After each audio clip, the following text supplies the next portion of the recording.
Assalamualaikum warahmatullahi wabarakatuh. Waalaikumsalam Waalaikumsalam warahmatullahi warahmatullahi wabarakatuh. wabarakatuh. Innal hamdalillah nahmaduhu wa nasta'inuhu wa nastaghfiruh wa na'udzu billahi min shururi anfusina wa min sayyiati a'malina. May yahdihillahu fala mudhillalah wa ma yudlil fala hadiyalah. Asyhadu an la ilaha illallah wahdahu la syarikalah wa asyhadu anna Muhammadan abduhu wa rasuluh. Allahumma salli wa sallim wa barik ala Muhammadin wa ala alihi wa ashabi ajma'in. Subhanaka la ilma lana illa ma 'allamtana innaka antal alimul hakim. Allahumma aftah lana hikmataka wansur alaina rahmataka min khuzain rahmatika ya arhamar rahimin. Qala Allah Ta'ala fi kitabil karim. A'udzu billahi minasyaitonir rajim. Ya ayyuhalladzina amanu taqullaha haqqa tuqatih wa la tamutunna illa wa antum muslimun. Ya ayyuhan nasu taqu rabbakumul ladzi khalaqakum min nafsin wahidah wa khalaqa minha zawjaha wa bassa minhuma rijalan katsiran wa nisaa'a. Wattaqullaha alladzi tasaaluna bihi wal arham. Innallaha kana 'alaikum raqiba. Ya ayyuhalladzina amanu taqullaha wa qulu qawlan sadida yuslih lakum a'malakum wa yaghfir lakum dzunubakum wa may yuti'illaha wa rasulahu faqad faza fawzan 'azima. Amma ba'du fa innal asdaqal hadisi kitabullah wa khairal hadi hadi Muhammadin sallallahu alaihi wasallam wa syarrul umuri muhdatsatuha wa kullu muhdatsatin bid'ah wa kullu bid'atin dhalalah wa kullu dhalalatin finnar.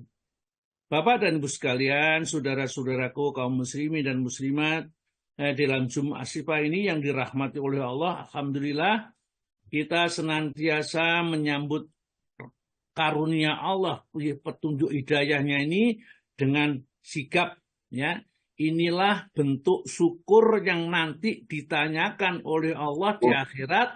Summa latus'alunna yauma idzin anin naim. Kamu pasti nanti akan ditanyakan segala macam nikmat, termasuk nikmat kesehatan yang diberikan oleh Allah kepada kita hari ini untuk apa?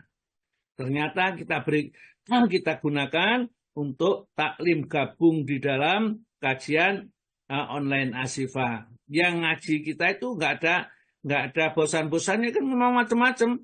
Ada hadis, riyadhus shalihin, ada tarikh, ada akidah, ada ya tasawuf lah ya. Tasawuf tidak apa-apa asalkan tidak menyimpang.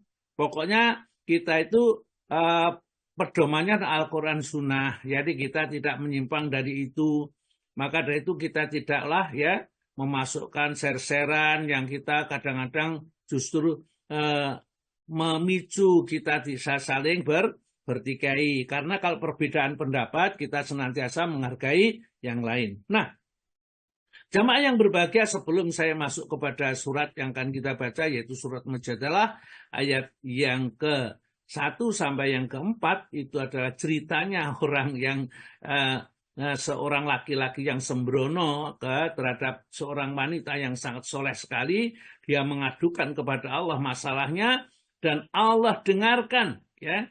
Dia mengadukan kepada Nabi berkali-kali, Nabi tidak berani memutuskan perkara. Nanti kita baca. Sekarang akan saya sampaikan beberapa hadis. Yang pertama saya dapatkan ini, saya baca dari kitab tafsir Depak, ya, jilid 6 halaman 532, ya. Ada tafsir Depak, ya. Depak itu punya jaga tafsir ternyata, ya. Dulu saya pernah membaca ini. Ada satu hadis yang disebutkan dari Ibnu Mas'ud, hadis qudsi, ya, Rasulullah bersabda, Innallaha qasama bainakum akhlaqakum, ya, kama qasama bainakum arzaqakum, ya. Innallah, sesungguhnya Allah, qasama bainakum, telah membagikan di antara kalian akhlaqakum, akhlak-akhlak kalian. Jadi kita itu sudah dibagi seperti menyemprotkan air dan pancaran itu oleh kepada seorang sak dunia ini. Ada yang mendapat cipratan air banyak, ada yang mendapat cipratan air yang sedikit, ya. Ini sudah semua selesai akhlaknya. Maka dari itu ada akhlak yang jahat, ada akhlak yang setengah-tengah, ada akhlak baik, sangat baik sekali. Ini sudah diberikan oleh Allah Ta'ala. Inna Allah, sesungguhnya Allah, qasama bainakum, telah membagikan di antara kalian akhlakakum, akhlak-akhlak kalian itu. Ya. Kama sebagaimana qasama bainakum, telah membagikan Allah Ta'ala ini di antara kalian arzakakum, rezeki kalian. Jadi ada yang kaya, tidak kaya, miskin, ya, sangat kaya. Itu sama, akhlak juga begitu. Ya. Kadang-kadang badan juga gitu, makannya aja tidak banyak ya gemuk. Kadang-kadang makannya banyak kurus, ya. Ini sudah takdir pembagian dari Allah Subhanahu wa taala, ya. Jadi oleh karena itu rezeki itu meskipun bagaimanapun kamu berusaha dengan sekeras apapun nggak bisa bertambah, ya.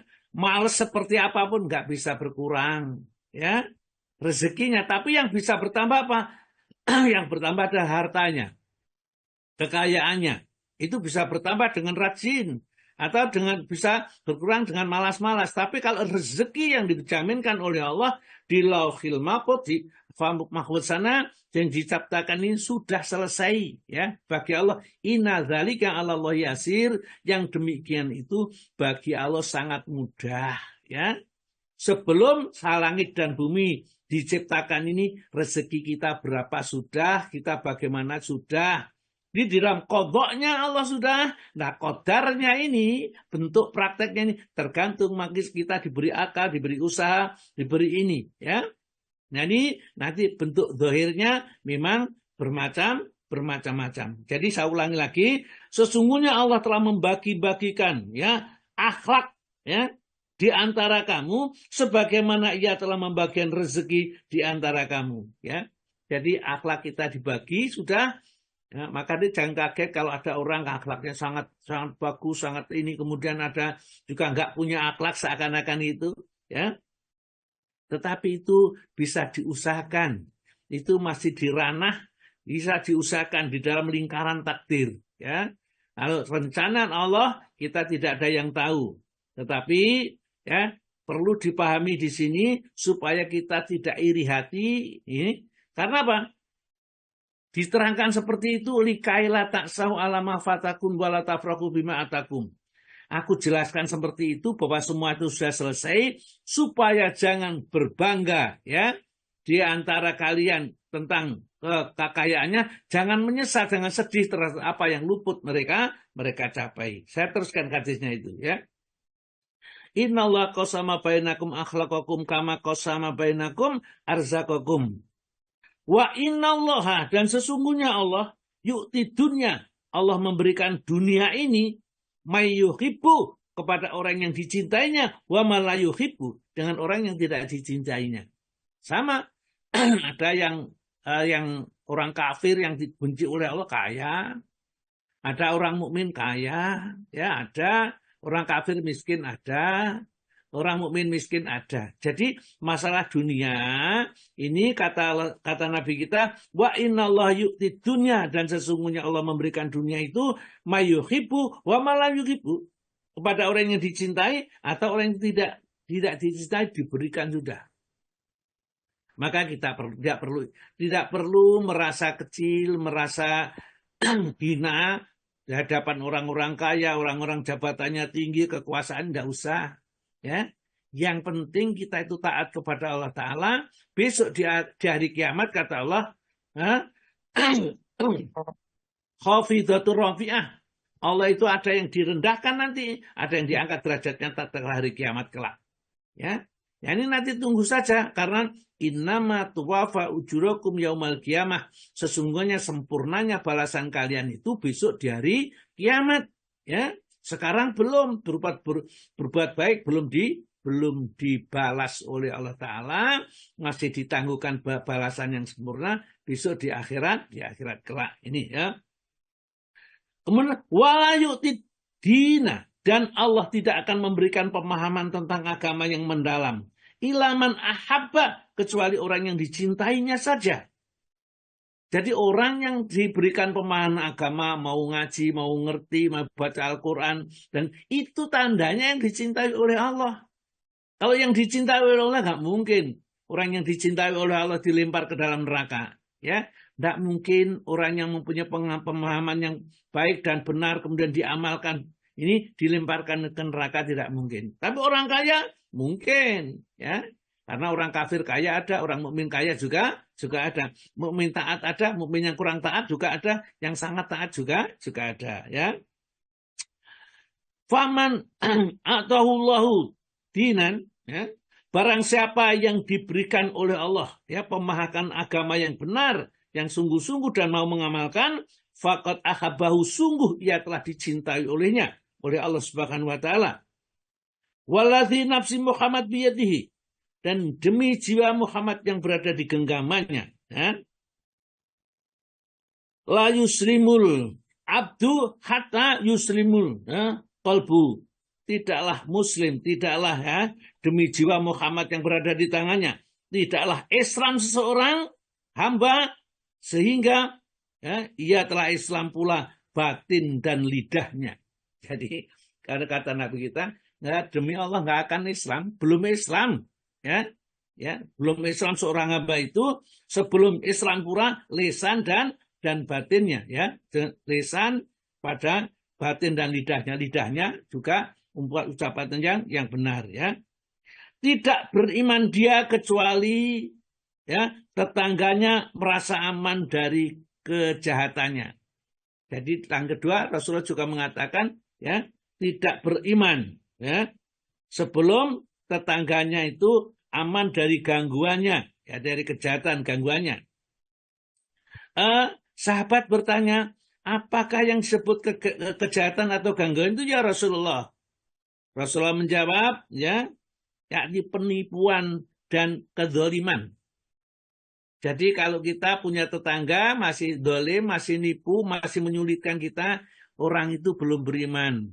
Meskipun dia ceramah di mana-mana, meskipun dia memberikan tausiah hebat gitu, tapi kalau, ya, hal itu belum dilaksanakan, belum beriman, ya. Nih, ya. Jadi saya ulangi lagi. Dan siapa yang Allah berikan kepadanya keteguhan beragama, berarti Allah telah meridhoinya. Orang itu kalau sudah diberikan keteguhan agama, apakahnya bagus. Jadi orang teguh beragama itu bukan karena dari pondok pesantren, dari sekolah, dari Mesir, dari tidak. Ya, orang itu diberikan oleh Allah dalam hatinya itu akhlak yang mulia, akhlak yang tinggi, sehingga nanti akan tercermin dari perilakunya. Meskipun dianya cuman, ya, tidak tamatan sekolah Islam yang tinggi, tapi akan tercermin dari akhlaknya, dari perilakunya, ya. Dia mau berbuat baik kepada orang lain, menolong orang tidak pandangnya, ya. Kalau kita mau nolong, ya sudah nolonglah. Dan kalau bagaimana kalau orang itu menipu untuk urusannya dia? Jadi kalau orang datang kepada kita minta tolong dengan entah itu modelnya gaman, kalau kita bisa kita tolong, kalau kita tidak bisa mengatakan yang baik. Karena kata Allah, qaulun ma'rufun, kata-kata yang baik itu khairun, lebih baik min shadaqatin, daripada sedekah yatba'u adza, yang dibarengi dengan menyakiti hati yang diberikan. Jadi kalau ada, ya, saya datang ke rumah saya, ya, tadi sini masjid ngobrol sama orang, kelihatannya orang itu memperhatikan saya. Ya. Kemudian saya pulang, Isya itu di rumah saya dikejar. Sampai di rumah, terus dia mengatakan ini dan itu, ada masalah ini, belum bayar besa kos ini dan lain-lainnya. Akhirnya apa? Akhirnya ya minta bantuan. Ya saya bantu, sak mampunya sudah. Ya, tidak usah kita tanya, bener ini di mana, tidak usah. Kalau kita bantu, udah. Ya, yang kita praktekkan coba. Ya, apa yang kita peroleh ini, ya, biasakanlah berbaik sangka kepada siapapun, ya. Apalagi kalau orang minta tolong kepada kita itu pasti dia mengatakan minta tolong sudah sangat terpaksa, kecuali penipu, ya. Kalau penipu ya memang seperti itu. Tapi kan yang merasakan dirinya sendiri, kita tidak ya merasakan apa-apa ini, ya, tidak merasakan. Oleh karena itulah Rasul bersabda begini, man asbaha minkum, barang siapa yang pagi-pagi hari ini di antara kalian itu aminan fisirbi, aman rumah tangganya, ya. Pagi-pagi kita sama istri, sama suami, sama anak, sama menantu, ya. Ini tidak ada masalah, ya. Ya, aman rumah tangganya, dari tuntutan hukum juga tidak ada, dari tetangga kok baik semua, ya. Mu'afan, ya, disebutkan di sini. Aminan fi sirbi, mu'afan fi jasadihi, dan sehat jasadnya. Sehat, nggak sakit-sakitan, nggak kena ini, nggak terserang stroke, nggak apa, sudah, ya, sehat. Ya, mungkin kalau sudah tua memang kalau berdiri ya tidak bisa tegak seperti muda dulu, tetap aja disyukuri, ya. Ini indahu, di sisinya, utu yaumihi, ada makanan untuk hari ini. Ya. Jadi ada 3 hal yang menyebabkan manusia itu, kata Nabi kita, Faka'annama, maka seakan-akan hisat lahu dunya bihadafi riha, ya, seakan-akan dia sudah mempunyai dunia dengan seisinya. Ada 3 tadi, ya, kata man asbaka minkum aminan fisirbi, barang siapa pagi-pagi ini mereka aman rumah tangganya, mu'afan fi jasadi, ya, sehat badannya, ingdahu utu yaumihi, di sisinya ada makanan, ya, ada sarapan, ada apa? Wis awake sehat, aman rumah tangga, nenek sarapan bisa makanan. Maka kata Nabi kita, dia sudah menguasai dunia ini seluruhnya. Betapa sederhananya hidup ini kalau kita tidak rakus, ya. Nabi menggambarkan sehat, ya, kemudian sehat, apa namanya, aman rumah tangganya, sehat badannya, ada makanan. Ini sudah, maka dia menguasai dunia seisinya. Raja, presiden atau siapa yang dibutuhkan pokok, ya itu sudah, ya. Kalau salah satu di antara 3 itu tidak ada, kita belum sempurna. Bahkan Nabi juga mengatakan dalam satu hadis yang lain, kita hadis tadi diriwayatkan oleh Imam Turmudi, ini qad aflaha, sungguh untung orang itu, sungguh beruntung orang sedunia itu, man aslama, orang yang jadi Islam. Ya, untung pertama akan diperoleh orang yang jadi orang Islam, ya. Wa kana rizquhu, ya, kafafan, dan adalah rezekinya pas-pasan, cukupan, ya. Rezekinya mencukupi, ya, enggak sampai teretean, golek utangan ke sana kemari, ya, mencukupi, bukan memenuhi ke hawa nafsu, yang cukup saja, yang dibutuhkan senantiasa cukup, ya. Wa qana'ahu Allahu bima atau, dan Allah jadikan hatinya qanaah dengan apa pemberian Allah Ta'ala, maka dialah manusia paling beruntung di muka bumi, ya. Itulah sebabnya, maka sudah nggak usah kita rakus-rakus, kita tamak-tamak, ya, karena sesungguhnya tidak ada yang menguntungkan bagi kita kecuali seperti itu.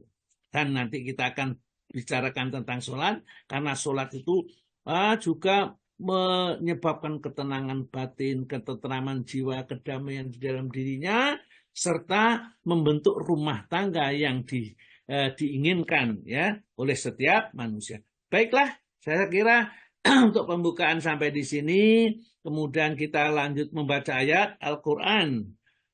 Monggo Bu Reni Sudarwati membacakan ayatnya. Monggo Bu. Nggih, Pak Ustadz. Bismillahirrahmanirrahim. Assalamualaikum warahmatullahi wabarakatuh. Waalaikumsalam warahmatullahi wabarakatuh. A'udzu billahi minasy syaithanir rajim. Bismillahirrahmanirrahim. Qad sami'allahu qawlan lati tujadiluka fi zawjiha fi zawjiha wa tashtaki ilallah. Wallahu yasma'u tuhawurakuma. Innallaha sami'un bashir. Alladzina yuzahiruna minkum min nisaihim ma hunna ummahatihim. In ummahatuhum illallati waladnahum. Wa innahum layaquluna munkaram minal qawli wa zura. Wa innallaha la'afuwun ghafur. Walladzina yuzahiruna min nisaihim summa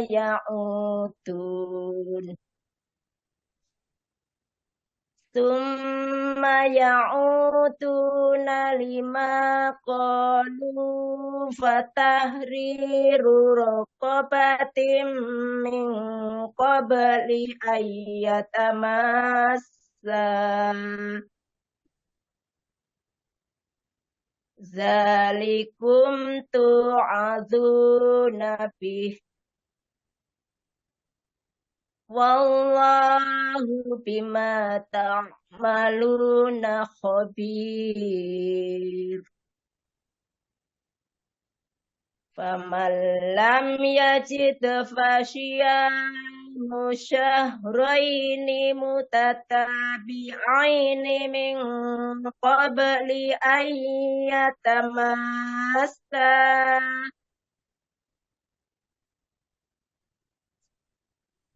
Faman lam yastati' fa'ita'amu sittina miskina. Zalika litu'minu billahi wa rasulih. Wa tilka hududullah walil kafirina adzabun alim. Shadaqallahul azim.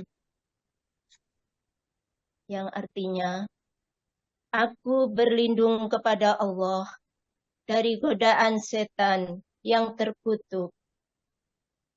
Dengan nama Allah yang Maha Pengasih, Maha Penyayang. Sungguh Allah telah mendengar ucapan perempuan yang mengajukan gugatan kepadamu Muhammad tentang suaminya dan mengadukan halnya kepada Allah, dan Allah mendengar percakapan antara kamu berdua. Sesungguhnya Allah Maha mendengar, Maha melihat. Orang-orang di antara kamu yang menzihar istrinya, menganggap istrinya sebagai ibunya, padahal istri mereka itu bukanlah ibunya. Ibu-ibu mereka hanyalah perempuan yang melahirkannya. Dan sesungguhnya mereka benar-benar telah mengucapkan suatu perkataan yang mungkar dan dusta. Dan sesungguhnya Allah Maha Pemaaf, Maha Pengampun. dan mereka yang menjihar istrinya, kemudian menarik kembali apa yang telah mereka ucapkan, maka mereka diwajibkan memerdekakan seorang budak sebelum kedua suami istri itu bercampur. Demikianlah yang diajarkan kepadamu, dan Allah Maha teliti terhadap apa yang kamu kerjakan.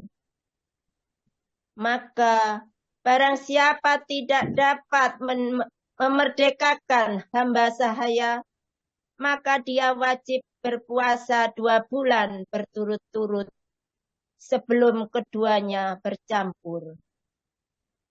Tetapi barang siapa tidak mampu, maka wajib memberi makan 60 orang miskin. Demikianlah agar kamu beriman kepada Allah dan Rasul-Nya. Itulah hukum-hukum Allah, dan bagi orang-orang yang mengingkarinya akan mendapat azab yang sangat pedih. Maha benar Allah dengan segala firman-Nya. Assalamualaikum warahmatullahi wabarakatuh. Waalaikumsalam warahmatullahi wabarakatuh. Alhamdulillahirrahmanirrahim. Terima kasih Bu Reni. Luar Nggih, biasa sami-sami, sekali Ustaz. ya. Membacanya perlahan-lahan, menerjemahnya perlahan-lahan. Jadi sebenarnya meskipun tidak dibacakan tafsirnya, kita sudah tahu. Namun tentunya ya tidak semuanya. Karena ada kisah tersendiri di dalam ini. Ya, di dalam ayat ini, 4 ayat pertama surat Mujadalah ini. Ini ceritanya ada seorang wanita namanya Kaulah binti Sa'labah ya. Ini tentang suaminya namanya Aus ibnu Samit. Ini suaminya itu sudah agak tua, ya biasa kalau orang sudah tahu itu rewel. Jaluk ini, jaluk itu ya. Tentunya si wanita tersebut istrinya tidak bisa memenuhi atau tidak bisa memberikan dengan segera. Memang gondok, ngambek, ya. Kemudian setelah ngambek, tiba-tiba mengutarakan kata-kata di jahiliyah. Yang di zaman jahiliyah itu kata-kata seperti itu, ya, menunjukkan bahwa si wanita itu sudah haram baginya untuk selama-lamanya. Namanya zihar, ya. Menzihar itu menganggap istrinya adalah seperti punggung ibunya. Artinya bahwa istrinya itu sejak saat itu diharamkan baginya. Tidak akan menyentuhnya. Hah? Nah, akhirnya apa? Akhirnya si Sa'labah binti, ya, Kaulah binti Sa'labah ini, dia akhirnya mengadukan kepada Rasulullah. Bagaimana ini? Karena setelah itu rupanya si laki-laki menyesal. Biasa laki-laki kalau ngomong nggak dikendalikan, kemudian akhir-akhirnya ujung-ujungnya menyesal. Ya, nyesal akhirnya kepengen kumpul sama istrinya lagi. Akhirnya tidak mau. Karena di zaman sahabat kalau iman-iman sudah ya nggak bisa main-main. Nah ini sudah dianggap zina ini sudah. Kalau kumpul lagi sudah mendiar istrinya ini. Nah akhirnya marah tambah marah. Ya tapi tetap tidak mau. Akhirnya mengadukan kepada Rasulullah, ya Rasulullah bagaimana hukumnya? Ya saya ini tentang suaminya ini. Ya kamu Rasulullah saya tidak mendapat apa-apa kecuali hukum yang sudah berlaku saat itu, yakni mendiar itu tidak boleh kumpul selama-lamanya dan tidak ada solusinya pada saat itu. Berkali-kali ya datang kepada Rasulullah minta apa, sudah ada wahyu dari Allah belum, dan seterusnya. Dan dia pun malam hari memanjatkan kepada Allah ya Subhanahu wa taala ya. Ya seperti itu. Kemudian Allah datang kepada Rasulullah ini lalu katanya, wahai Rasulullah, sesungguhnya Aus mengawini aku di waktu aku masih seorang gadis yang cantik. Tetapi setelah aku tua ya, dan beranak pinak yang banyak, dia menjadikan aku seperti ibunya. Bukan orang lain, ya, bukan istrinya lagi gitu ya. Maka jika engkau menemukan keringanan yang menggembirakan aku dan dia, ceritakanlah kepadaku. Jadi Rasulullah, apakah ada hukum? Ya, kalau hukumnya yang jelas ya nggak boleh sudah kumpul untuk selama hidup, sudah nggak boleh lagi. Apa nggak ada di dalam Islam itu kan belum Islam. Nah, karena agama Islam itu agama solutif atau penyelesaiannya mesti ada. Rasulullah pun sampai sekian hari ya belum mendapat wahyu dari Allah. Akhirnya si kaulah itu pun juga akhirnya berdoa kepada Allah. Rasulullahnya memberikan keputusan, aku tidak memandang kecuali engkau telah haram baginya, kata Nabi kita. Kata Khawlah, dia tidak menyebutkan talak ya Rasulullah. Dan aku mengadu kepada Rasulullah berkali-kali. Kemudian Khawlah mengatakan, ya Allah, sesungguhnya aku mengadu kepadamu akan beratnya kesendirianku ini dan kesusahan aku berpisah dengan dirinya. Jadi sebenarnya Khawlah sendiri juga berat. Berpisah dengan suaminya karena sudah nikah sekian tahun, tiba-tiba pada saat dia tua, ya sudah katakanlah sudah tidak bisa beranak lagi, sudah tidak cantik seperti dulu, kok dikatakan seperti itu harus pisah. Nah sudah dia mempunyai beberapa anak, ya yang masih kecil-kecil, yang belum begitu besar, ya kira-kira barangkali umurnya sekitar 50 atau 45-an ya kira-kira itu. Nah mempunyai anaknya, tapi di Quran tidak disebutkan umurnya. Yang kita gambarkan ada seperti itu. Akhirnya apa? Dia berdoa kepada Allah, minta kepada Allah keputusan ini. Bagaimana ya Allah? Maka akhirnya turunlah ayat yang ini ayat 1 surat Mujadalah ya. Maka surat Mujadalah atau bisa disebut Mujadilah ya. Sebagian mengatakan itu ada gugatan, wanita yang mengajukan gugatan. Maka turunlah ayat ini, kemudian ayat ini disampaikan kepada Khawlah supaya mendengarkan Allah telah menurunkan keputusannya tentang permasalahanmu ya. Ini Islam itu seperti itu, supaya laki-laki tidak seenaknya sendiri ya. Kadang dulu itu ada wanita itu digantung ya, maksudnya digantung itu tidak digantung di lehernya, tidak digantung, tidak dicerai, tapi juga tidak dikumpuli. Wanita kalau digitukan kan juga tersiksa ini, ya nggak dikumpuli tapi juga tidak dicerai. Kalau dicerai kan bisa nikah lagi, ya. Nah, kalau dikumpuli kan dia punya suami dan ya belanjanya juga mestinya tidak dapat. Akhirnya seperti Allah ini wajul kepada Allah Subhanahu wa Ta'ala. Maka turunnya Allah ayat ini, qad sami Allahu. Nah, sungguh Allah telah mendengar qaulan lati, ucapan seorang wanita tujadiluka yang mengajukan gugatan kepadamu wahai Rasul ya, fi zauziyah tentang istrinya, tentang suaminya. Watastaki, dan dia pun juga mengajukan ilallah kepada Allah ya. Jadi kemudian wallahu yasma'u tahawurakuma, dan Allah itu maha mendengar ya, atas soal jawab antara kamu berdua, antara Khawlah ya binti Sa'labah ini dengan Rasulullah yang berkali-kali menanyakan tentang hukumnya. Innallaha sami'un basir, sesungguhnya Allah maha mendengar dan maha melihat. Jadi betapa susahnya kalau anak itu diserahkan kepada si laki-laki. Nah bingung, si laki-laki nggak bisa menjaga anaknya. Kalau dia menanggung anaknya yang 4 orang atau 3 orang ini, maka dia tidak bisa mencari penghidupan yang memadai untuk dirinya. Jadi maunya dia Khawlah itu ya jangan dipisahkan begitulah. Tapi ini harus keputusan dari Allah dan Rasulnya. Nah, turunnya ayat ini. Maka keputusannya pada ayat berikutnya ini. Alladzina, orang-orang yang yudhohiruna, mereka menziar, menganggap bahwa istrinya itu seperti punggung ibunya, minkum di antara kalian, minisaihim, dari istri-istri mereka. Jadi kalau yang didiar itu mahunna ummahatihim, hakikatnya sebenarnya bahwa istrinya itu bukan ibunya. Kenapa dikatakan ibunya? Ini in ummatuhum dijelaskan oleh Allah, ibu kali mereka itu adalah ilalai waladnahum, yang melahirkan itu ibumu. Istrinya tidak boleh dikatakan ibumu. Maka itu sebagian ulama juga mengatakan kalau panggil ya, kalau mengambil istrinya jangan bu gitu ya. Ini berarti menyamakan dengan ibunya. Ada yang mengatakan seperti itu. Ya, tapi ada yang mengatakan enggak, yang tidak boleh itu mengakui hakikat istrinya itu seperti ibunya. Kalau panggilan itu ma atau bu, ya enggak apa-apa katanya. Tapi untuk menyelamatkan kita daripada kita masuk dalam pertikaian pendapat seperti itu, ya panggillah yang lain ya. Dimas atau apa, Ning ya atau yang lain, pokoknya jangan dipanggil Bu ya. Ya ada apa jangan jangan panggil itu karena ini tidak diperbolehkan. Mahunna ummahat tihim, istri-istrimu itu bukan ibumu. In ummahatuhum, yang ibu-ibu mereka itu ila walatnahum, yaitu orang yang melahirkan mereka. Ilalai walatnahum, yaitu orang yang melahirkan mereka.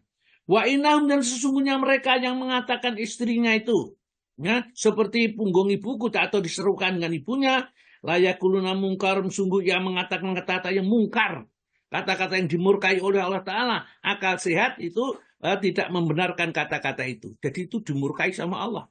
Jadi mendiar istrinya itu dimurkai oleh Allah. Suatu dosa besar. Ya, seperti itu. Minal qauli, dari ucapan, wazura, dan dia sudah berdusta. Wa innallaha, dan sesungguhnya Allah la'afun ghafur, masih mengampuni kalau mau bertobat. Kalau mau islah ya, mau berbuat baik, itu ada solusinya gitu ya. Solusinya kalau dia mencari ya jariah dulu tidak ada. Sekarang kalau Islam itu solusinya apa? Kata Allah Ta'ala ya ayat ketiga.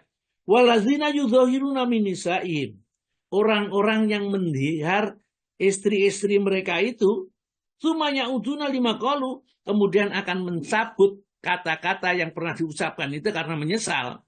Seperti Ubadah Samit ini, mereka Aus bin Samit itu, ya, mereka itu akan mencabut kata-katanya enggak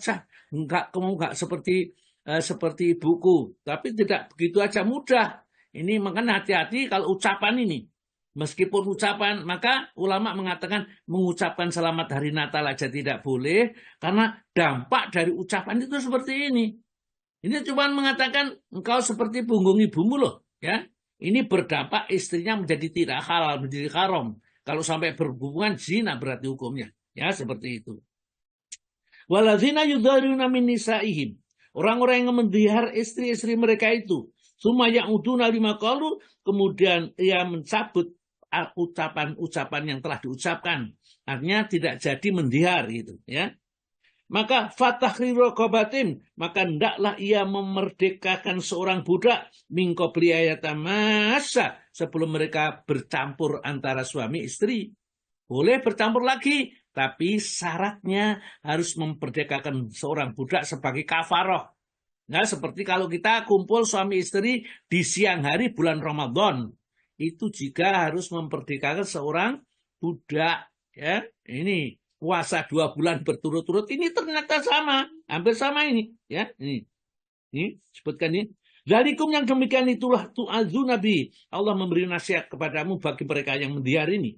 Wallahu bima ta'maluna khabir, dan Allah terhadap semua yang kamu kerjakan ini, dia adalah maha mengetahui sedalam-dalamnya.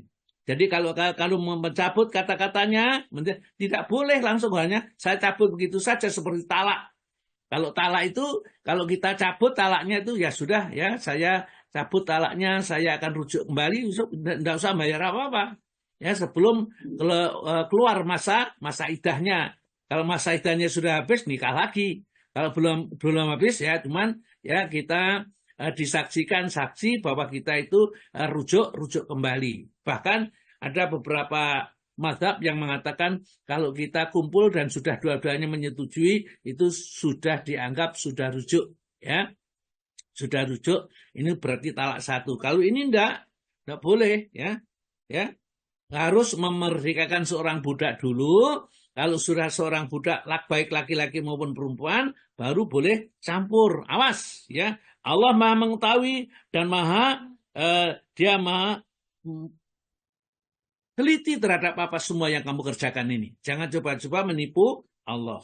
Nah, berat mencari budak, tidak setiap tahun itu ada budak. Ini sudah diprediksi sejak dulu. Maka kata Allah Ta'ala di dalam ayat yang keempat, famalam yajid, barang siapa yang tidak bisa mendapatkan budak, ya, mencari budak mau dimerdekakan tidak ada, atau tidak mempunyai uang seharga budak, karena budak itu harganya ya paling enggak ya sapi kecil-kecilan gitulah ya. Ya sekitar kalau sekarang ya 10 sampai 20 juta atau 25 juta harga budak itu. Karena budak itu dibeli untuk dikerjakan dan dibayar. Nah seperti itu. Maka Famalam yajid, maka barang siapa yang tidak bisa mendapatkan budak karena uangnya tidak sampai atau budaknya tidak ada, apa solusi berikutnya? Fasyamu syahraini mutadabi'aini, maka hendaklah mereka itu puasa dulu 2 bulan berturut-turut dan tidak ada yang lubang, ya, tidak ada bolong-bolongnya sama sekali. 2 bulan berturut-turut untuk membebaskan kata-kata engkau seperti punggung ibumu. Inilah hati-hati maka. Dengan kata-kata ini jangan enak, jeplak saja. Gampangannya orang-orang mengatakan ngomong saenake, ya, mentang-mentang sing golek duit, ya. Kemudian istrinya dikata-katain kata-kata yang tidak layak. Tidak boleh, Islam tidak boleh begitu. Saling menghargai antara suami dan istri. Maka dari itu ada orang yang, ya, mungkin kaya tapi tidak ada ketenangan karena tidak ada berkahnya. Mereka tidak mengerti agama yang benar, ya. Ini famalam yajid fasiyamu syahrin mutatabi'in min qabli ayatamasa, sebelum menyentuhnya. Jadi puasa dulu, ya, 2 bulan berturut-turut kalau nggak ada budaknya, ya, sebelum menyentuh. Kalau belum 2 bulan nggak boleh. Padahal itu, ya, Aus bin Samit tadi itu tidak mungkin mampu karena sudah tua. Puasa 2 bulan berturut-turut, jangankan 2 bulan berturut-turut, mungkin puasa Senin Kemis saja kalau sudah tua ini berat, ya. Puasa 3 hari setiap bulan itu berat, nggak sama dengan yang muda dulu. Nah, oleh karena itu solusi berikutnya kata Allah Ta'ala, faman lam yastati, barang siapa yang tidak kuat, tidak mampu, ya, tidak tenaganya tidak bisa memungkinkan untuk berpuasa, ya, 2 bulan berturut-turut, maka fa'itamu sitina miskinan, dan hendaklah kamu memberi makan 60 orang miskin, ya. Bagaimana memberi makan ini? Maka kalau di zaman dulu 1 sak kurma atau gandum, ya, atau sair gitu. Sekarang barangkali itu sekarang susah, ya. Pokoknya mengenyangkan mereka, ya. Seorang itu makan 1 hari kan 2 kali minimal makannya biasanya. Ya, kalau 1 kali makan itu katakan 10.000, 2 kali makan, atau kalau 1 sak tehnya itu kira-kira 15.000, berarti 30.000 1 orang. 30.000 kali 60 berarti, ya. Ini yang harus dibayarnya mereka yang kena mendiar ini, ya. Nih, dari kali tu'minu billahi, yang demikian itu ketetapan yang ditetapkan oleh Allah agar kamu tetap beriman kepada Allah wa Rasuli dan Rasulnya. Ya, jangan seenaknya sendiri. Maka ikutilah petunjuk Allah dan petunjuk Rasulnya. Wa tilka hududullah, dan itulah hukum-hukum Allah harus dipatuhi oleh setiap orang Muslim yang mengaku beragama Islam, taat kepada Allah dan Rasulnya. Kalau mereka ingkar, tidak mau, walil kafirina, dan orang yang mengingkarinya, azabun alim, siksa yang sangat pedih, ya. Ini sekelumit hukum, ya, tentang mendiar. Jadi hati-hati jangan sampai kita mendihar istri kita, ya. Meskipun sudah tua gitu, ya, mereka kan dulunya pernah muda. Kalau sekarang tidak cantik, dulu cantik, masih belum punya anak, masih gadis dulu. Kita sudah tidak usah merawat sejak kecil, sudah gitu aja. Kok sekarang kasar, Masya Allah. Ya, itu di dalam Islam tidak diperbolehkan kita berbuat kasar kepada istri kita, ya. Ya, kalau memang mungkin belanja kita memang tidak seperti dulu. Kalau dulu itu kita masih kerja, ya, belanja mungkin mencukupi. Sekarang pensiunnya saja, yaitu belum tarian listrik, tarian 17 Agustus, dan lain-lainnya. Ya. Itu mestinya, ya, sama-sama mengerti. Asalkan dengan kalimat kata-kata yang baik, maka kehidupan rumah tangga akan jadi tenang dan damai. Ya, alhamdulillah. Ya. Aduh, baik, ya. Sebelum saya lanjutkan, ya, saya lanjutkan kepada, ya, kitab ensiklopedi sholat, ya, yang judulnya sudah saya sampaikan. Pak Istiqom sudah tahu bahwa halaman 341, ya, ini akan saya berikan beberapa hal yang penting dulu, ya. Karena pentingnya sholat ini, kita usahakan sholat ini jangan sampai gagal, jangan sampai batal. Sehingga di akhirat kita tidak mempunyai pahala sholat. Karena sholat itu, as-sholatu imaduddin, sholat itu yang agama. Kalau sudah tidak ada sholat, agama tidak bisa tegak sama sekali. Orang yang memelihara sholat itu, ya, yang benar-benar akan dihilangkan daripadanya kesempitan penghidupannya, itu janji. Ya, dalam satu riwayat diterangkan seperti itu. Yang kedua, akan dihapus daripadanya siksa kuburnya. Orang yang memelihara sholat ini, orang yang tidak akan mendapat siksa kubur ya, di akhiratnya. Kan dihapus sama Allah Ta'ala. Tapi ya itu, biasanya orang kalau sudah sakit-sakitan, kemudian itu merasa dia gak sholat, gak apa-apa. Nunggu besok sembuh, kalau besok sembuh dikodok. Padahal kodok sholat itu tidak ada. Ini harus kita pahami, jangan sampai kita berpikir yang salah tentang sholat ini.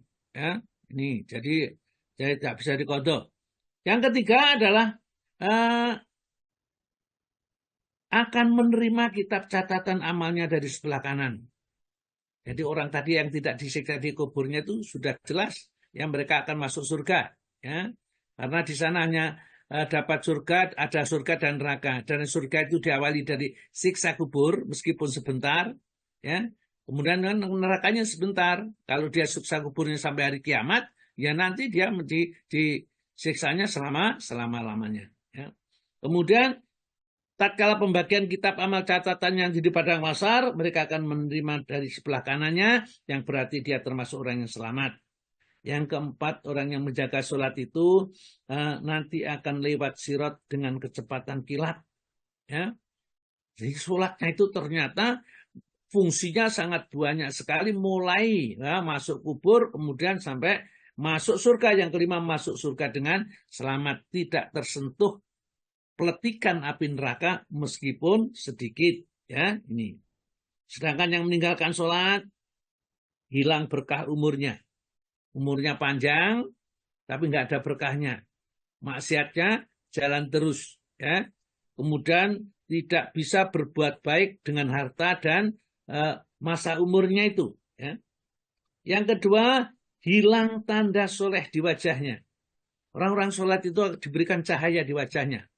Nanti besok, kalau di surat Al-Hadi 12 dan 13 itu, yas'anuruhum baina mimbaini aidi babi aimani.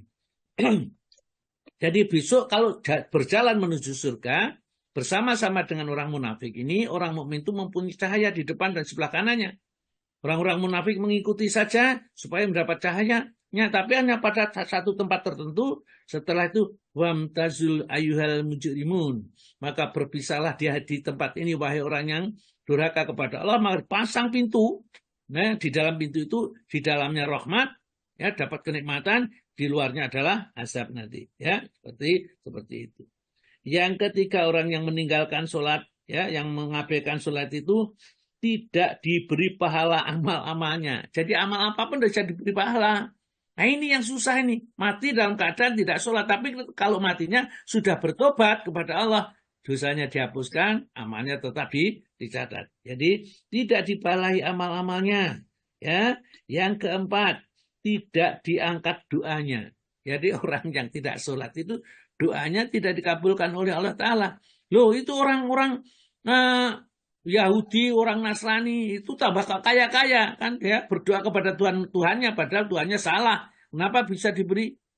Kalau kekayaan dan harta kekayaan yang banyak diberikan itu diberikan oleh Allah tadi dalam hadis yang saya bacakan pertama kali tadi, baik orang kafir maupun orang mukmin itu sama diberikan oleh Allah, bukan karena dicintai oleh Allah Subhanahu wa Ta'ala. Nah, fa'amaman utia kita bau biyaminihi fasaufa yukhasabu hisaban yasira. Kalau diberi kitab amal dari sebelah kanan, hisabnya nanti ringan. Ya.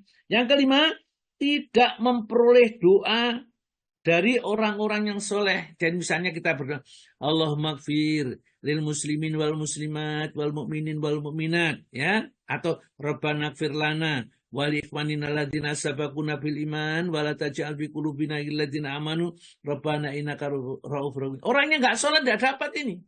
Orang yang salat dia diam-diam tidak berbuat apa-apa, dia mendapat doanya orang yang soleh, ya. Orang yang soleh. Yang keenam, mati nanti dalam keadaan kehinaan. mati dalam keadaan kelaparan, mati dalam keadaan kehausan, dan dihimpit kuburnya dari kiri dan kanan sehingga berpatahlah tulang-tulang rusuknya, kemudian yang tersebut dinyalakan api di dalam kuburnya, ya.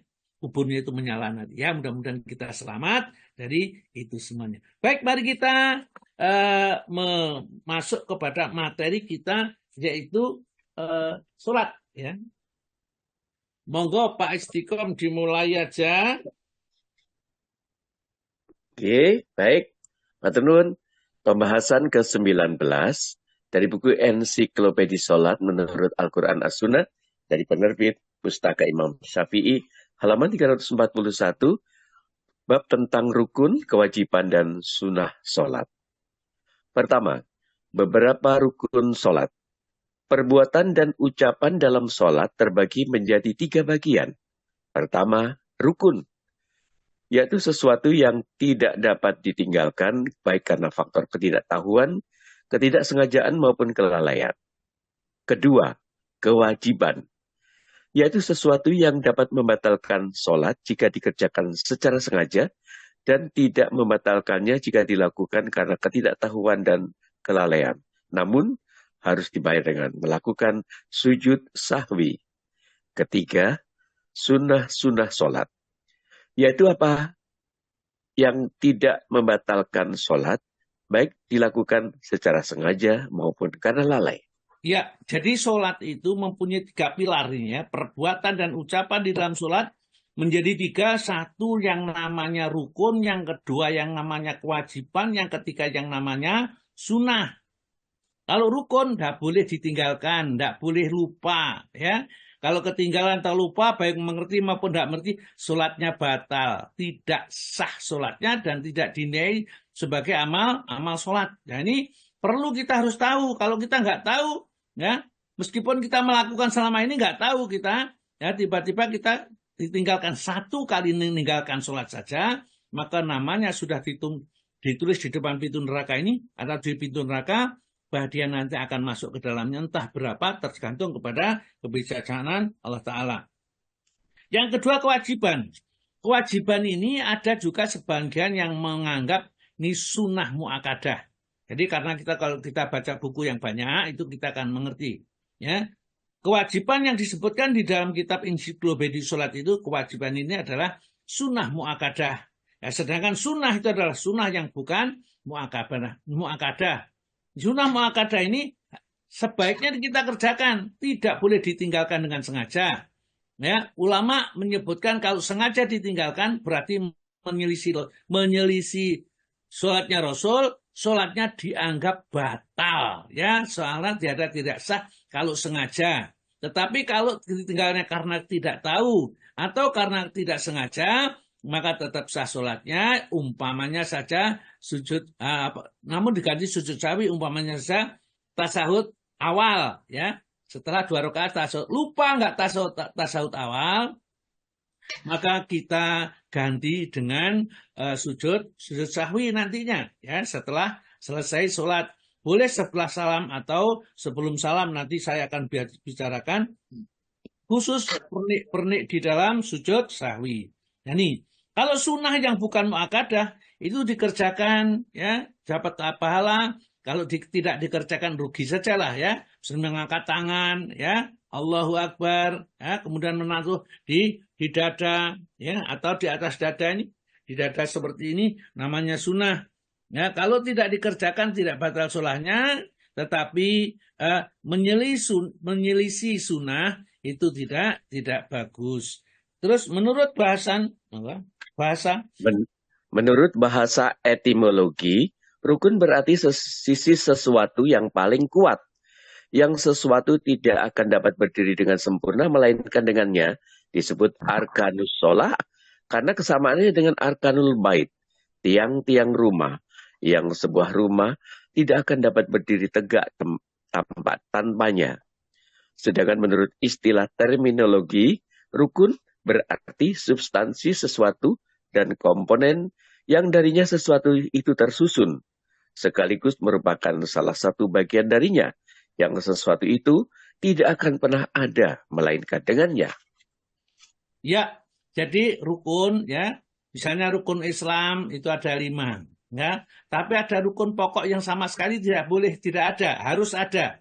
Ada yang rukun-rukun itu boleh tidak ada kalau syaratnya itu tidak memenuhi, ya. Misalnya rukun Islam ya, itu syahadat. Itu kalau nggak ada syahadat, Islam nggak ada. Yang kena sholat. Kalau nggak ada sholat, yang sudah seluruh amalnya tidak ada nilainya, ya. Baru yang ketiga misalnya misalnya zakat, ya.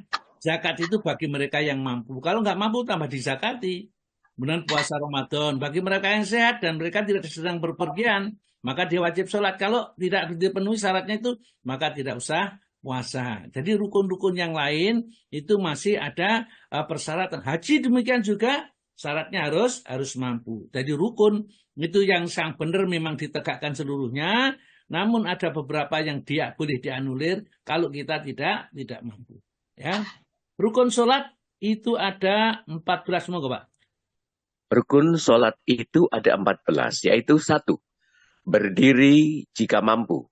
Hal itu didasarkan pada firman Allah Ta'ala yang artinya, peliharalah segala sholatmu dan peliharalah sholat wusta. Berdirilah untuk Allah dalam sholatmu dengan khusyuk.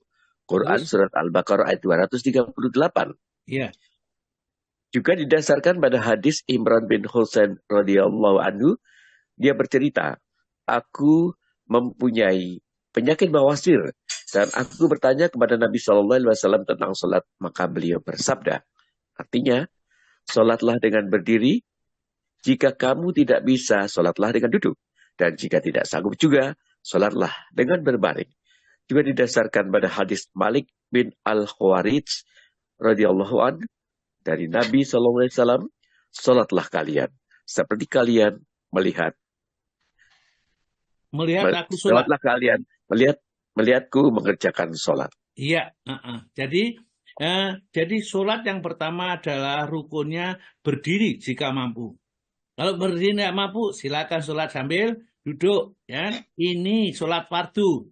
Ya, kalau sambil duduk juga masih berat, maka sholatnya dengan berbaring, dengan kalau bisa kepalanya sebelah timur, kakinya sebelah barat, ya, kemudian diberi bantal sedikit gitu. Kemudian kita takbir, mengangkat tangan itu, kemudian kita sendagap, ya. Ya, kalau kita mampu, kalau tidak mampu ya sudah, ya, sak mampunya. Kalau kita masih bisa dengan bersuci dengan sempurna, termasuk syarat. Syarat itu sebelum sholat itu harus bersuci. Sebelum sholat itu sudah harus niat, ada niatnya sebelum mengerjakan. Oleh karena itulah, maka syarat-syarat itu harus dipenuhi lebih dulu sebelum mengerjakan sholat. Maka akan saya sampaikan di sini syarat-syarat dulu ya Pak, ya, sebelum masuk kepada rukun. Yang rukun ada 14. Syarat pertama dari Islam. Jadi sebelum sholat, orang yang sholat itu harus Islam. Kalau nggak Islam nggak usah sholat, karena nggak ada nilainya. Yang kedua adanya akal berakal. Orang yang mabuk, orang yang tidur, orang yang tidak punya akal, pikun dan lainnya tidak wajib sholat. Yang ketiga, tamyiz, yaitu mampu membedakan antara yang baik dan yang buruk. Ya, kalau sudah pikun nggak ngerti apa-apa sama sekali, ya, nggak ngerti kiblat itu mana, arahnya yang mana, nggak ngerti apa-apa, ya tidak wajib.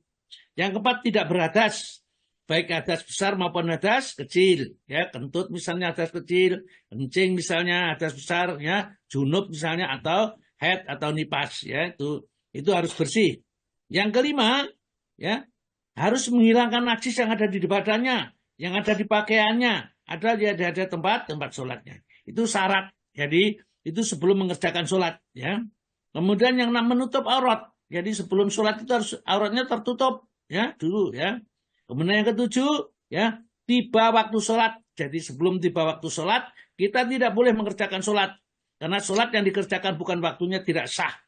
Jadi misalnya sekarang kita, ya, ini sholat subuh misalnya, hari ini sudah terbit, matahari sudah terbit, kita sholat, tidak sah kita sholat subuh. Ya, kecuali kalau tadi tertidur sehingga tidak ada yang bisa tidak membangunkan, maka kita harus segera sholat. Ya, ini, nah, tidaklah kita mengqadha, tapi sholat itu sholat yang karena tertidur. Yang ke-8 adalah menghadap kiblat. Jadi kalau kita sudah tahu kiblat, kita hadap kiblat. Kalau kita sholat di Masjidil Haram dekat Ka'bah, kita sholat melihat Ka'bah. Kalau kita sholat ya tidak bisa melihat Ka'bah, ya kita melihat tempat sujudnya. Kalau kita berada di luar masjid ya Masjidil Haram, kita sholat menghadap Masjidil Haram, ya pandangannya kita ke tempat sujud. Kalau kita berada di luar kota Mekah, maka kita sholat menghadap kota Mekah. Kalau kita di luar kota Mekah, di luar negeri itu menghadap ke negeri Mekah. Ya, ini ya menghadap kiblat semampunya. Dan yang 9 adalah niat. Ya, rukun tadi ya berdiri jika mampu. Ya, yang kedua monggo Pak. Ya, yang kedua, rukun yang kedua membaca takbiratul ihram atau Allahu Akbar. Hal itu didasarkan pada sabda Nabi Shallallahu Alaihi Wasallam dalam sebuah hadis tentang seseorang yang kurang baik dalam mengerjakan sholatnya. Artinya, jika kamu hendak mengerjakan sholat, bacalah takbir. Juga didasarkan pada hadis Ali radhiyallahu anhu yang dimarfu'kan, kunci sholat adalah bersuci, yang mengharamkannya atau melakukan aktivitas lain adalah takbir, dan yang menghalalkannya adalah salam. Ya, jadi kunci kedua atau rukun kedua adalah takbiratul ihram. Ya, takbir yang digunakan membuka sholat itu namanya takbiratul ihram. Kalau takbir yang diucapkan perpindahan, ya perpindahan gerakan dari berdiri, kemudian ruku, kemudian dari berdiri kemudian sujud misalnya, itu takbir intikal, takbir perubahan gerakan, ya namanya. Kalau takbir untuk masuki syarat sholat itu namanya takbiratul ihram. Ini kita harus benar mengerti, ya. Idza qumta ila sholati fakabir. Jika kamu hendak mengerjakan sholat, ya tentunya syaratnya dipenuhi dulu, wudu dan seterusnya kan. Ya. Kemudian adalah kita buka takbir. Tidak ada kata-kata sebelumnya. Usolli sunatan fardhol adaan makmuman, tidak ada. Ya. Jadi yang kita kerjakan langsung takbir, berdiri, hati kita niat kepada Allah untuk mengerjakan sholat fardu, ya kita tidak usah meniatkan ini, meniatkan itu, mengerjakan karena taat kepada Allah, langsung fakabir, kemudian bertakbir kepada Allah. Ya. Nabi kita mengatakan miftaku sholat adalah tahur, kunci sholat itu adalah bersuci atau wudhu. Ya. Watahrimuha takbir, dan haramnya mengatakan berbuat apa saja setelah takbir. Jadi setelah takbir itu kita tidak boleh mengatakan ucapan kecuali di dalam rangka mengerjakan atau aturan sholat. Ya. Kemudian watahliluha, dan halalnya, jadi yang menyebabkan boleh berbicara lagi, ya, kan itu adalah assalam ataslimu, ya, yaitu mengucapkan salam. Jadi kalau sudah assalamualaikum satu kali ke kanan, berarti sudah sah sholatnya. Jadi salam yang wajib adalah salam ke sebelah kanan satu kali, sedangkan salam ke sebelah kiri adalah hukumnya sunnah. Jadi umpamanya kita sholat itu assalamualaikum warahmatullahi wabarakatuh, gitu ya, tiba-tiba kita, maka sholatnya sah, ya. Tapi kalau belum assalam, itu ya nggak sah karena belum sholat salam. Jadi kalau salam pertama itu hukumnya rukun, wajib, ya. Kemudian yang kedua adalah sunnah. Yang ketiga, monggo Pak. Rukun sholat yang ketiga, membaca Al-Fatihah secara tertib pada setiap rakaat. Hal itu didasarkan pada hadis Ubadah bin Syamit radhiyallahu anhu, Rasulullah sallallahu alaihi wasallam bersabda, artinya, tidak ada sholat bagi orang yang tidak membaca Al-Fatihah. Di dalam Al-Fatihah ini terdapat 11 tasjid atau syiddah. Jika seseorang meninggalkan salah satu huruf dan tidak mengulanginya kembali, sholatnya tidak syah. Nah, ini tentunya orang yang mengerti, orang yang sudah belajar taksin, sudah paham tentang baca nih, ya. Misalnya, iya karena butuh, ya nggak salah, ya. Mestinya iya karena butuh, iya. Ya, ini di tasjid ini harus dibaca. Dan Rasulullah bersabda, la sholata liman lam yaqra bi Fatihal Kitab. Ini secara umum, ya. Tidak sah sholat itu kecuali harus membaca surat Al-Fatihah. Maka dari surat Al-Fatihah itu termasuk rukun. Kalau kita lupa atau sengaja meninggalkan, maka sholatnya tidak sah. Lupa tidak sah, meninggalkan juga tidak sah, ya. Hanya saja untuk baca suratul Fatihah itu di mana? Maka setelah digabungkan beberapa hadis dan beberapa dengan ayat-ayat Al-Quran, orang yang tidak sah mengerjakan sholat kalau nggak baca Al-Fatihah itu, satu, sholat yang jadi imam sholat. Ya, yang kedua, sholat sendirian.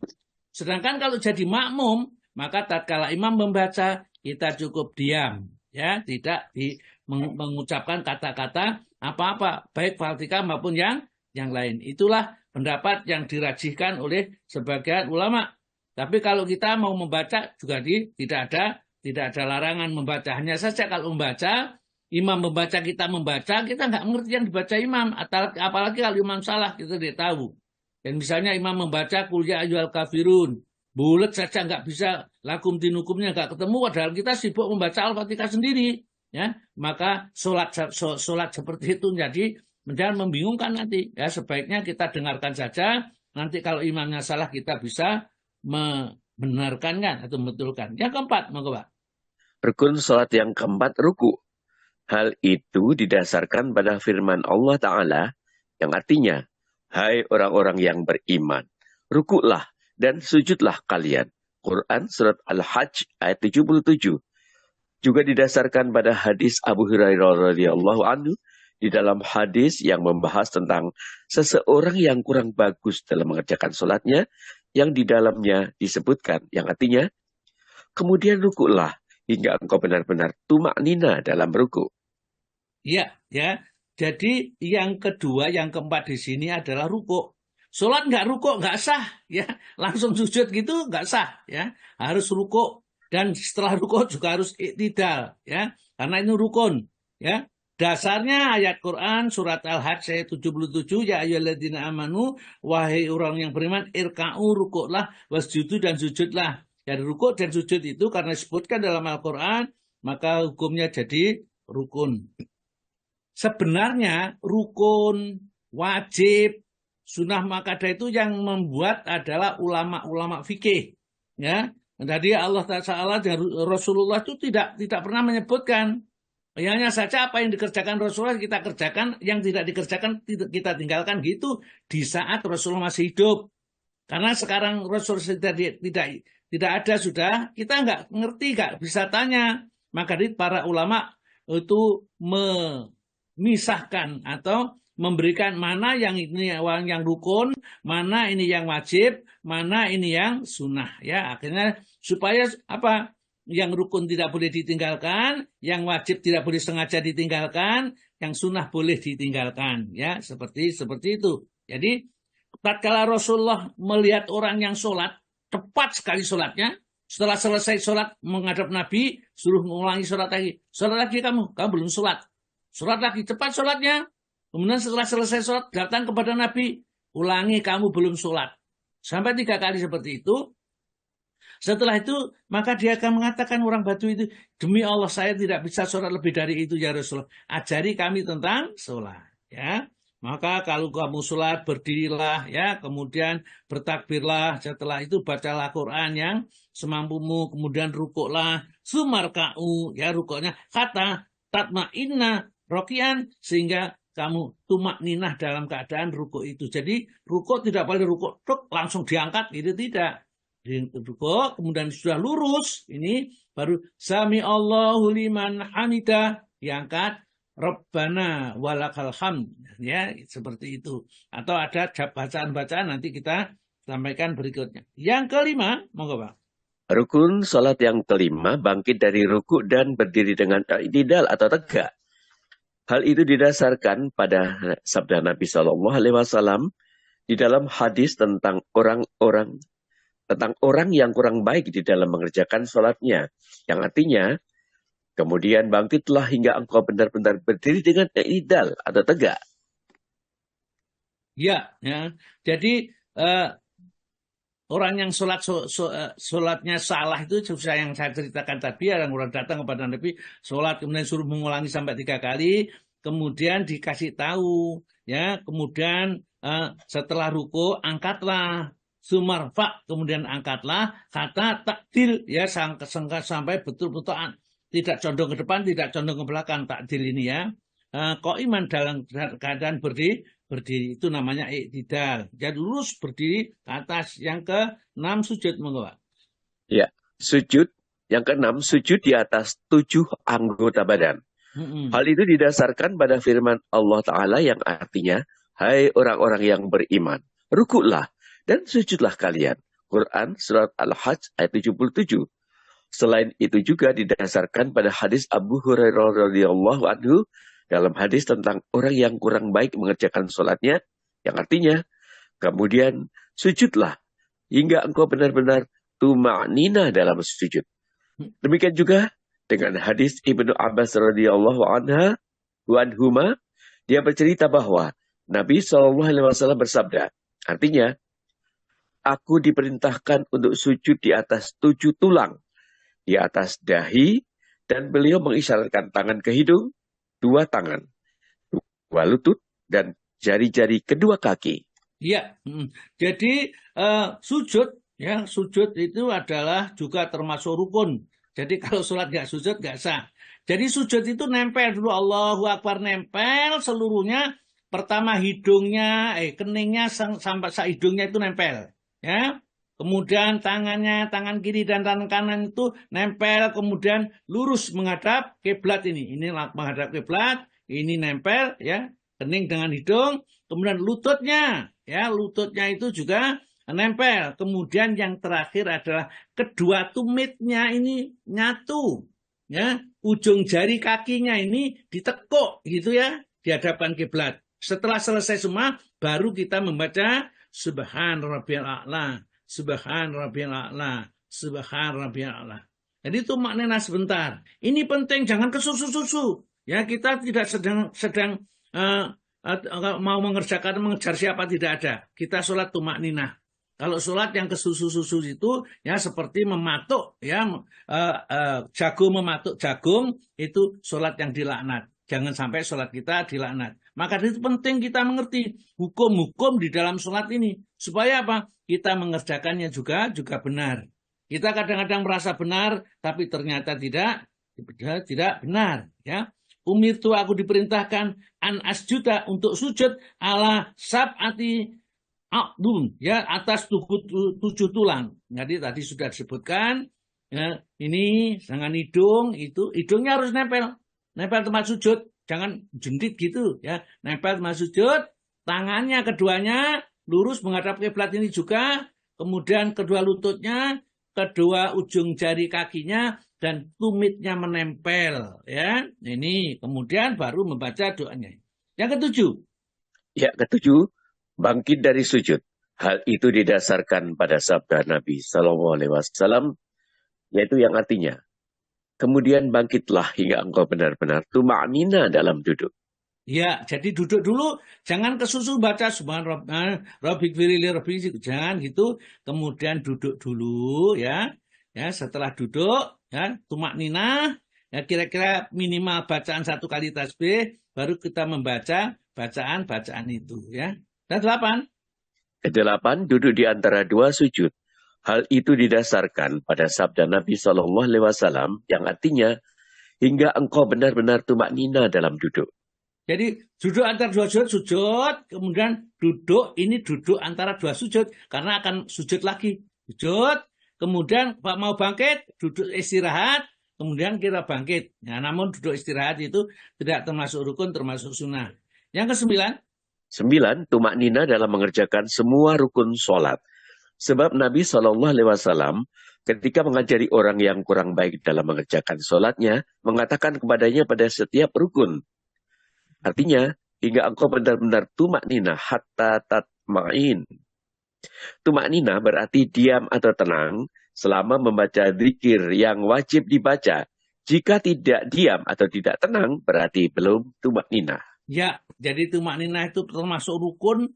Maka dari itu orang sholat bablasan itu nggak sah sholatnya karena meninggalkan tumakninah. Ini yang kadang-kadang ya, kita menganggap nggak apa-apa. Bagaimana Ustadz kalau sholat saya itu imamnya cepat sekali itu ya ikut aja. Kata Nabi kita, kalau kamu benar, maka bagimu dan bagi imamnya itu dapat pahala. Tapi kalau imamnya salah, salahnya ditanggung imam, kamu tetap benar. Yaitu apa contohnya? Tatkala Umar bin Khattab mengimami sholat subuh, padahal dia dalam keadaan junub, baru ingat setelah dia salam, maka Umar bin Khattab mandi, mengulangi sholatnya, jamaah tidak disuruh mengulangi sholatnya. Ya, terus Pak, yang 10. Ya, dan ke-10, tasyahud akhir. Hal itu didasarkan pada hadis Abdullah bin Mas'ud radhiyallahu anhu yang di dalamnya disebutkan, artinya, janganlah kalian mengucapkan assalamu ala Allahi, kesejahteraan atas Allah. Karena Allah itu adalah assalam, maha sejahtera. Tetapi hendaklah kalian mengucapkan segala kehormatan itu milik Allah. Dan lafadznya ada pada An-Nasai. Kami pernah dalam sholat sebelum diwajibkannya tasyahud mengucapkan assalamu ala Allahi, assalamu ala Jibril wa Mikail. Semoga kesejahteraan tercurah pada Allah, kepada Jibril, dan kepada Mikail. Maka Rasulullah SAW bersabda yang artinya, janganlah kalian mengucapkan seperti itu, karena Allah itu adalah assalam atau maha sejahtera. Tetapi hendaklah kalian mengucapkan at-tahiyatu lillah. Segala kehormatan itu milik Allah. Iya, dan seterusnya. Terus Pak, 11. 11. Duduk untuk tasyahud akhir. Sebab Nabi SAW senantiasa mengerjakan hal itu. Sebagaimana yang telah dijelaskan dalam hadis-hadis di depan, Rasulullah SAW juga pernah memerintahkan kami untuk mengerjakan sholat seperti sholat beliau. Beliau bersabda, sholatlah kalian seperti kalian melihatku mengerjakan sholat. Ya, duduk tasyahud akhir itu termasuk rukun. Jadi kalau sholat nggak duduk tasyahud akhir, ya tidak sah sholatnya. Yang ke-17 sholawat atas. Ya, 12 sholawat atas Nabi di tasyahud akhir. Hal itu didasarkan pada firman Allah Ta'ala, yang artinya, sesungguhnya Allah dan malaikat-malaikatnya bersolawat untuk Nabi. Hai orang-orang yang beriman, bersolawatlah kamu untuk Nabi, dan ucapkanlah salam kehormatan kepadanya. Quran Surat Al-Ahzab ayat 56. Ya. Juga didasarkan pada, lanjut. Ya. Yang juga didasarkan pada hadis Ka'ab bin Ujrah radhiyallahu an, yang di dalamnya disebutkan, wahai Rasulullah, kami telah mengetahui bagaimana memberi salam kepadamu. Tetapi bagaimana kami harus bersalawat atas dirimu? Beliau menjawab, ucapkanlah, ya Allah, limpahkanlah kesejahteraan kepada Muhammad. Atau Allahumma sholli ala Muhammad. Juga didasarkan pada hadis Abdullah bin Mas'ud radhiyallahu an, yang di dalamnya disebutkan, Allah telah memerintahkan kami untuk bersalawat atas dirimu, wahai Rasulullah. Lalu bagaimana kami harus bersalawat atas dirimu? Rasulullah SAW pun terdiam sampai kami berharap beliau tidak menanyakannya. Kemudian beliau bersabda, ucapkanlah, Allahumma sholli ala Muhammad. Artinya, ya Allah, limpahkan kesejahteraan kepada Muhammad. Ya, ini saya sampaikan bacaan tasyahud yang diajarkan oleh Nabi. Tahiyat. Bacaan tasyahud itu diakhiri dengan syahadat. Ya, jadi syahadat. Jadi bacaan yang diajarkan oleh Nabi, sebaiknya kita baca ini at-tahiyatu lillah wa sholawatu wa thayyibat. Assalamu alayka ayyuhan nabiyyu wa rahmatullahi wa barakatuh. Assalamu alayna wa ala ibadillahi sholihin. Asyhadu an la ilaha illallah wa asyhadu anna Muhammadan abduhu wa rasuluh. Itu bacaan tahiyat. Kemudian sholawat yang dibaca adalah sholawat Ibrahimiyah. Allahumma sholli ala Muhammad wa ala ali Muhammad kama sholaita ala Ibrahim wa ala Ibrahim innaka Hamidum Majid. Ya, wa barik ala Muhammad wa ala ali Muhammad kama barakta ala Ibrahim wa ala Ibrahim innaka Hamidum Majid. Ya. Begitu ya. Kemudian setelah itu boleh berdoa. Kita doa terus Pak. Ya, kita lanjutkan 13. 13 tertib di antara rukun-rukun sholat. Artinya, tertib di antara rukun-rukun sholat itu. Sebab Nabi SAW pernah mengajarkan kepada orang yang kurang baik dalam mengerjakan sholatnya secara tertib dengan menggunakan ungkapan. Kemudian lalu beliau bersabda, Jika engkau hendak mengerjakan sholat, bacalah takbir, lalu bacalah surat Al-Quran yang mudah bagimu. Lalu rukuklah hingga engkau benar-benar tumaknina dalam ruku. Kemudian bangkitlah hingga engkau benar-benar berdiri dengan i'tidal. Selanjutnya sujudlah hingga engkau benar-benar tumaknina dalam sujud. Kemudian bangkitlah hingga engkau benar-benar tumaknina dalam duduk. Kerjakanlah semuanya itu dalam semua sholatmu. Di bagian Terus, Pak. akhir, di bagian akhir Abu Usamah mengatakan, hingga engkau benar-benar berdiri tegak. Nabi SAW biasanya melakukan hal itu secara tertib. Beliau bersabda, sholatlah kalian, seperti kalian melihatku mengerjakan sholat. Iya, nah, terakhir. 14 mengucapkan 2 salam. Hal itu didasarkan pada hadis Ali radhiyallahu an yang dimarfu'kannya. Artinya, kunci sholat adalah bersuci, yang mengharamkannya melakukan aktivitas lain. Adalah takbir dan yang menghalalkannya adalah salam. Jika didasarkan pada hadis Amir bin Sa'ad dari ayahnya radhiyallahu anhu, dia bercerita, aku pernah melihat Rasulullah SAW mengucapkan salam ke kanan dan ke kirinya sehingga aku sempat melihat warna putih pipinya.